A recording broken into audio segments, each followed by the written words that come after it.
Police siren శబ్దాలతో ఆ ఇల్లంతా దద్దరిల్లిపోయింది. పారిజాతం చేతికి బేడీలు వేస్తుంటే ఆమె ముఖంలో భయం తాండవిస్తోంది. కార్తీక్, నన్ను నమ్ము, నేను కేవలం పావుని మాత్రమే. ఇదంతా ఆ కావేరి ఆడించిన నాటకం. నా కూతురిని నేను చంపుకుంటానా? నన్ను నమ్మండి అంటూ పారిజాతం కాళ్లబేరానికి వచ్చింది. కాని కార్తీక్ ఆమె వంక అసహ్యంగా చూశాడు. నీ కూతురి ప్రాణం కంటే నీకు ఆస్తిమీద ఆశ ఎక్కువైంది బామ్మ. అమ్మని చంపి ఆ నేరం నాన్నమీద, ఇప్పుడు దీపమీద వెయ్యాలని చూశావు. నిన్ను క్షమించే ప్రసక్తే లేదు అని తెగేసి చెప్పాడు.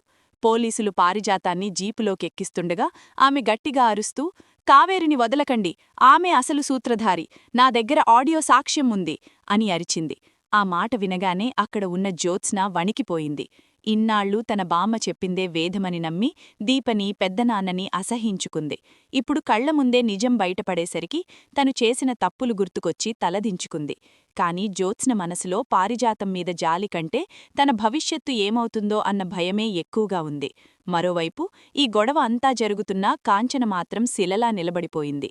తన తల్లిలాంటి పారిజాతం ఇంతటి ద్రోహం చేసిందని, తన భర్త నిర్దోషి అని తెలిసాక ఆమె మనసులో పశ్చాత్తాపం అగ్నిలా దహించడం మొదలయ్యింది. కార్తీక్ దీప దగ్గరికొచ్చి, థాంక్స్ దీపా, నువ్వే గనక సమయానికి ఆ వీడియో తీయకపోయుంటే ఈరోజు మా కుటుంబం మరోసారి మోసపోయేది. నాన్న జైలులోనే మగ్గిపోయేవాడు అని కన్నీళ్లతో చెప్పాడు. దీప వినమ్రంగా, ఇది నా బాధ్యత కార్తీక్ బాబూ, ఇప్పుడు ముఖ్యం అత్తయ్యగారి ఆరోగ్యం, పదండి హాస్పిటల్కి వెళ్దాం అని గుర్తుచేసింది. హాస్పిటల్ ఐసీయూ బయట వాతావరణం చాలా గంభీరంగా ఉంది. డాక్టర్ బయటకొచ్చి, కార్తీక్, పాయిజన్ ప్రభావం తగ్గించడానికి యాంటీడోట్ ఇచ్చాము. కానీ సుమిత్రగారి కిడ్నీలు పూర్తిగా ఫెయిలయ్యే స్టేజిలో ఉన్నాయి. అర్జెంటుగా డయాలిసిస్ చేసి కిడ్నీ ట్రాన్స్ప్లాంటేషన్ గురించి ఆలోచించాలి, లేకపోతే ప్రాణాలకే ప్రమాదం అని చెప్పాడు. ఆ మాట వినగానే కాంచన కుప్పకూలిపోయింది. నా చెల్లిని నేనే చంపుకున్నానా? నా భర్తని నేనే దూరం చేసుకున్నానా? దేవుడా, ఎందుకింత శిక్ష అని బోరున ఏడ్చింది. అప్పుడే కార్తీక్కి లాయర్ నుండి ఫోనొచ్చింది. పారిజాతమిచ్చిన వాంగ్మూలం, దీప తీసిన వీడియో సాక్ష్యాలతో కోర్టు మావయ్యగాయకి బెయిల్ మంజూరు చేసిందని, ఆయనపై ఉన్న అభియోగాలన్నీ కొట్టివేసే అవకాశముందని చెప్పారు. ఈ వార్త వినగానే కార్తీక్కి కొండంత బలం వచ్చినట్లయింది. కాని జైలు నుండి విడుదలైన మావయ్యగారు నేరుగా హాస్పిటల్కు రానని భీష్మించుకొని కూర్చున్నారని లాయర్ చెప్పాడు. నన్ను అపార్థం చేసుకున్న ఆ మనుషుల మధ్యకు నేను రాను. నా భార్య నన్ను అసహ్యించుకుంది. ఇప్పుడు నేను నిర్దోషిని అని తెలిసినా ఆ గాయం మానదు అని ఆయన అన్నట్లు లాయర్ చెప్పాడు. కార్తీక్కి ఏం చెయ్యాలో అర్థం కాలేదు. అప్పుడు దీప ముందుకొచ్చింది. కార్తీక్ బాబూ, మీరు అత్తయ్యని చూసుకోండి, మావయ్యగారిని ఒప్పించి తీసుకొచ్చే బాధ్యత నాది అని చెప్పి జైలువైపు బయలుదేరింది. జైలు ఆవరణంలో మావయ్యగారు ఒక చెట్టు కింద శూన్యంలోకి చూస్తూ కూర్చున్నారు. దీప ఆయన దగ్గరికి వెళ్లి నెమ్మదిగా పిలిచింది. ఆయన తల ఎత్తి చూసి, నువ్వా దీపా? ఎందుకొచ్చావ్? నన్ను ఇంటికి తీసుకెళ్లడానికా? ఆ ఇంటికి నాకు రుణం తీరిపోయిందమ్మా అని నిరాశగా అన్నారు. దీప ఆయన కాళ్ల దగ్గర కూర్చొని, మావయ్యగారు, మీరు అలక వహించడానికి ఇది సమయం కాదు. సుమిత్ర అత్తయ్య చావు బతుకుల్లో ఉంది. ఆమె బతకాలంటే మీరాక అవసరం. కాంచన అత్తయ్య కూడా తన తప్పు తెలుసుకొని కుమిలిపోతున్నారు. మనిషన్నవాకన్నాగా తప్పు చేయడం సహజం, కాని క్షమించడంలోని దైవత్వముంటుంది. మీరు ఆ దేవుడిలాంటి మనిషి, దయచేసి రండి అని బ్రతిమాలింది. సుమిత్ర పరిస్థితి గురించి వినగానే ఆయనలోని మొండితనం కరిగిపోయింది. కళ్లల్లో నీళ్లు తిరిగాయి. సుమిత్రకేమైంది అని ఆందోళనగా అడిగారు. దీప జరిగిందంతా చెప్పింది. ఆయన వెంటనే లేచి, పద దీపా, హాస్పిటల్కి వెళ్దాం అని కారెక్కారు. కారులో వెళ్తుండగా రేడియోలో ఒక వార్త వచ్చింది.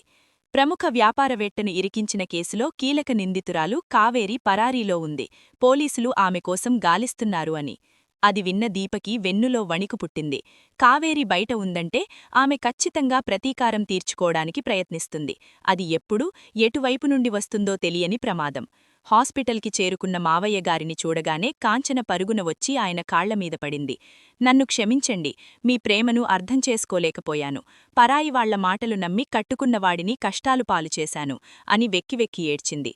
ఆయన ఆమెను లేవదీసి, జరిగింది తలచుకుని బాధపడద్దు కాంచనా, ఇప్పుడు మన ధ్యాయం సుమిత్రని బ్రతికించుకోవడం అని ఓదార్చారు. ఇంతలో ఐసీయూలో ఉన్న సుమిత్ర కళ్ళు తెరిచింది. అందరూ లోపలికి వెళ్లారు. సుమిత్ర నీరసంగా చూస్తూ, బావగారు వచ్చారా? మీరు నిర్దోషులు అని నాకు తెలుసు అని సన్నగా నవ్వింది. అందరూ ఇమోషనల్ అయ్యారు. కాని కథలో అసలైన మలుపు ఇక్కడే మొదలయింది. డాక్టర్ లోపలికి వచ్చి ఆపరేషన్కి ఏర్పాట్లు చేస్తున్నాం, కానీ ఒక సమస్య వచ్చింది.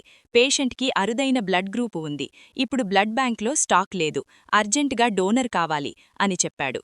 అందరూ ఒకరి ముఖాలు ఒకరు చూసుకున్నారు. జ్యోత్స్న ముందుకొచ్చి, నా బ్లడ్ గ్రూప్ అమ్మదే, నేనిస్తాను అంది. డాక్టర్ ఆమెని టెస్ట్ చేయడానికి తీసుకెళ్లారు. కాని కొద్దిసేపటికి తిరిగి వచ్చి, సారీ, జ్యోత్స్నగారి బ్లడ్లో హిమోగ్లోబిన్ శాతం చాలా తక్కువగా ఉంది, ఆమె రక్తం ఇవ్వలేరు అని చెప్పారు. అందరూ షాక్ అయ్యారు. అప్పుడు దీప ముందుకొచ్చి, డాక్టర్, నా బ్లడ్ గ్రూప్ కూడా అదే, నన్ను చెక్ చేయండి అంది. టెస్టుల తర్వాత డాక్టర్, పర్ఫెక్ట్ మ్యాచ్, దీపగారు మీరు రక్తమివ్వచ్చు అని చెప్పారు. ఈ విషయం తెలిసాక మావయ్యగారు, కాంచనగారు దీపవైపు కృతజ్ఞతగా చూశారు. కాని జ్యోత్స్న కళ్లల్లో మాత్రం అసూయ రగిలిపోయింది. నా తల్లికి రక్తమిచ్చి బ్రతికించేది ఈ దీపనా? రేపు ప్రొద్దున అందరూ దీపనే దేవతలా చూస్తారు. కార్తీక్ కూడా దీపకే దగ్గరవుతాడు అని ఆమె మనసులో కుట్ర మొదలయ్యింది. రక్తమిచ్చిన తర్వాత దీప రెస్ట్రూంలో పడుకుంది. కార్తీక్ జ్యూస్ తీసుకొని వచ్చి, దీపా, నీ రుణం ఎలా తీర్చుకోవాలో తెలియడం లేదు. అడుగడుగునా మా కుటుంబానికి అండగా నిలబడుతున్నావు. జ్యోత్స్న సొంత కూతురై ఉండి కూడా చెయ్యలేని పని నువ్వు చేశావు అని ఇమోషనల్ అయ్యాడు. దీప నవ్వి ఊరుకుంది. ఈ దృశ్యాన్ని కిటికీలోంచి చూస్తున్న జ్యోత్స్నకి పిచ్చెక్కినంత పనయ్యింది. ఆమె కోపంతో హాస్పిటల్ కారిడార్లోకి వచ్చి ఎవరికో ఫోన్ చేసింది. అది మరెవరో కాదు, పరారీలో ఉన్న కావేరి. హలో కావేరి ఆంటీ, నేను జ్యోత్స్నని, మీరెక్కడున్నారు? నాకు మీ సహాయం కావాలి అని అడిగింది. అటువైపు నుండి కావేరి నవ్వు వినిపించింది. నాకోసం పోలీసులు వెతుకుతుంటే నువ్వు నాకు ఫోన్ చేశావా? ఏం కావాలి అని అడిగింది. ఆ దీపని ఎలాగైనా అడ్డుకోవాలి. ఇప్పుడామె మా అమ్మకి రక్తమిచ్చి అందరి దృష్టిలో మహాలక్ష్మి అయిపోయింది. ఇలాగే జరిగితే కార్తీక్ బావ నా చేజారిపోతాడు. మీరు ఏం చేస్తారో నాకనవసరం. దీపని ఆ ఇంటి నుండి వెళ్లగొట్టాలి అని జ్యోత్స్న కసిగా చెప్పింది. కావేరి, సరే, కాని దానికి నువ్వు నేను చెప్పినట్లు చెయ్యాలి.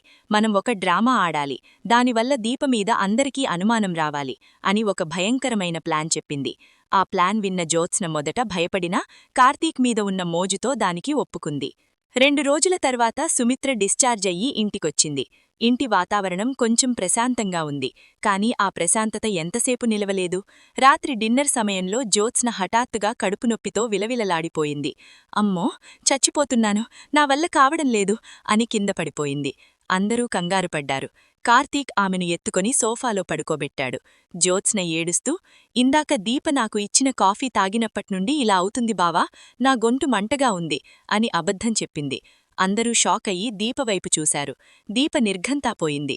జ్యోత్స్న, ఏం మాట్లాడుతున్నావ్? నేను మీకు కాఫీ ఇచ్చానా?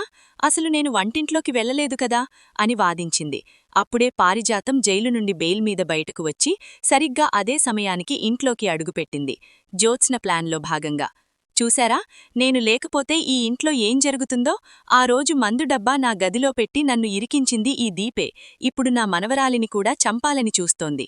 ఆస్తి కోసం ఎంతకైనా తెగిస్తుంది ఈ మనిషి అని పారిజాతం గొడవ మొదలుపెట్టింది. కాంచనకి మళ్లీ గందరగోళం మొదలయ్యింది. కార్తీక్ మాత్రం దీపను నమ్మాడు. జ్యోత్స్న అబద్ధం చెప్తోంది, డాక్టర్ని పిలిపించండి, టెస్ట్ చేస్తే నిజం తెలుస్తుంది అని గట్టిగా అన్నాడు. డాక్టర్ వచ్చి జ్యోత్స్నని పరీక్షించారు. ఇది ఫుడ్ పాయిజనింగ్ కాదు, ఆమె ఏదో స్ట్రాంగ్ టాబ్లెట్స్ వేసుకున్నారు, అందుకే ఇలా అవుతుంది అని చెప్పారు. దీప వెంటనే జ్యోత్స్న గది చెక్ చెయ్యండి అని సలహా ఇచ్చింది. కార్తీక్ వెళ్లి జ్యోత్స్న గదిలో వెతకగా దిండు కింద ఒక మందుల స్ట్రిప్ దొరికింది. అది చూసి కార్తీక్కి కోపం కట్టలు కంచిపోయాయి. అది తీసుకువచ్చి జ్యోత్స్న ముందివేశాడు. పోలీస్ సైరన్ శబ్దాలతో ఆ ఇల్లంతా దద్దరిల్లిపోయింది. పారిజాతం చేతికి బేడీలు వేస్తుంటే ఆమె ముఖంలో భయం తాండవిస్తోంది. కార్తీక్, నన్ను నమ్ము, నేను కేవలం పావుని మాత్రమే. ఇదంతా ఆ కావేరి ఆడించిన నాటకం. నా కూతురిని నేను చంపుకుంటానా? నన్ను నమ్మండి అంటూ పారిజాతం కాళ్లబేరానికి వచ్చింది. కాని కార్తీక్ ఆమె వంక అసహ్యంగా చూశాడు. నీ కూతురి ప్రాణం కంటే నీకు ఆస్తిమీద ఆశ ఎక్కువైంది బామ్మ. అమ్మని చంపి ఆ నేరం నాన్నమీద, ఇప్పుడు దీపమీద వెయ్యాలని చూశావు. నిన్ను క్షమించే ప్రసక్తే లేదు అని తెగేసి చెప్పాడు. పోలీసులు పారిజాతాన్ని జీపులోకెక్కిస్తుండగా ఆమె గట్టిగా అరుస్తూ, కావేరిని వదలకండి, ఆమె అసలు సూత్రధారి, నా దగ్గర ఆడియో సాక్ష్యం ఉంది అని అరిచింది. ఆ మాట వినగానే అక్కడ ఉన్న జ్యోత్స్న వణికిపోయింది. ఇన్నాళ్లూ తన బామ్మ చెప్పిందే వేదమని నమ్మి దీపని పెద్దనాన్నని అసహించుకుంది. ఇప్పుడు కళ్లముందే నిజం బయటపడేసరికి తను చేసిన తప్పులు గుర్తుకొచ్చి తలదించుకుంది. కాని జ్యోత్స్న మనసులో పారిజాతం మీద జాలి కంటే తన భవిష్యత్తు ఏమవుతుందో అన్న భయమే ఎక్కువగా ఉంది. మరోవైపు ఈ గొడవ అంతా జరుగుతున్నా కాంచన మాత్రం శిలలా నిలబడిపోయింది. తన తల్లిలాంటి పారిజాతం ఇంతటి ద్రోహం చేసిందని, తన భర్త నిర్దోషి అని తెలిసాక ఆమె మనసులో పశ్చాత్తాపం అగ్నిలా దహించడం మొదలయ్యింది. కార్తీక్ దీప దగ్గరికొచ్చి, థాంక్స్ దీపా, నువ్వే గనక సమయానికి ఆ వీడియో తీయకపోయుంటే ఈరోజు మా కుటుంబం మరోసారి మోసపోయేది, నాన్న జైలులోనే మగ్గిపోయేవాడు అని కన్నీళ్లతో చెప్పాడు. దీప వినమ్రంగా, ఇది నా బాధ్యత కార్తీక్ బాబూ, ఇప్పుడు ముఖ్యం అత్తయ్యగారి ఆరోగ్యం, పదండి హాస్పిటల్కి వెళ్దాం అని గుర్తుచేసింది. హాస్పిటల్ ఐసీయూ బయట వాతావరణం చాలా గంభీరంగా ఉంది. డాక్టర్ బయటకొచ్చి, కార్తీక్, పాయిజన్ ప్రభావం తగ్గించడానికి యాంటీడోట్ ఇచ్చాము, కానీ సుమిత్రగారి కిడ్నీలు పూర్తిగా ఫెయిల్ అయ్యే స్టేజ్లో ఉన్నాయి. అర్జెంటుగా డయాలిసిస్ చేసి కిడ్నీ ట్రాన్స్ప్లాంటేషన్ గురించి ఆలోచించాలి, లేకపోతే ప్రాణాలకే ప్రమాదం అని చెప్పాడు. ఆ మాట వినగానే కాంచన కుప్పకూలిపోయింది. నా చెల్లిని నేనే చంపుకున్నానా? నా భర్తని నేనే దూరం చేసుకున్నానా? దేవుడా, ఎందుకింత శిక్ష అని బోరున ఏడ్చింది.